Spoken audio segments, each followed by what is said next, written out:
This program is quite unique in that it is a very specific program and focuses on the nuclear industry. The instrumentation and control program is very similar to an electronics technician program, but it's very focused toward the electronics used in nuclear facilities. There's a very high degree of reliability, a very high degree of care taken in nuclear facilities to make sure that all components are working and working well.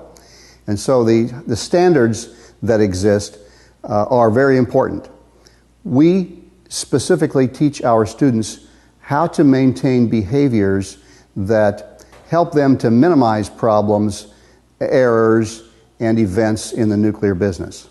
I've always been interested in energy, and I consider nuclear the biggest and the best. Our first year is really challenging but rewarding because in the summer you get to go on an internship. Well, radiation protection technicians are responsible for monitoring for nuclear radiation in facilities where special nuclear material that give off radiation are used. They monitor, they take surveys, they ensure that people do not receive too much radiation that's hazardous. They also observe work activities and help workers maintain proper behaviors to ensure they don't receive too much radiation or radioactive contamination. Ethan put on protective clothing designed to protect him from radioactive contamination.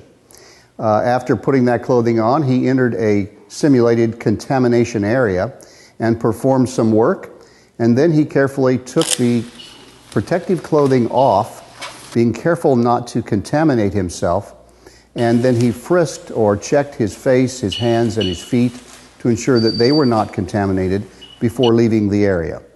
In addition, Ethan also took some radiation surveys. He monitored areas here in our simulated radiological controlled area for radiation, similar to what he would do if he were a technician in the industry.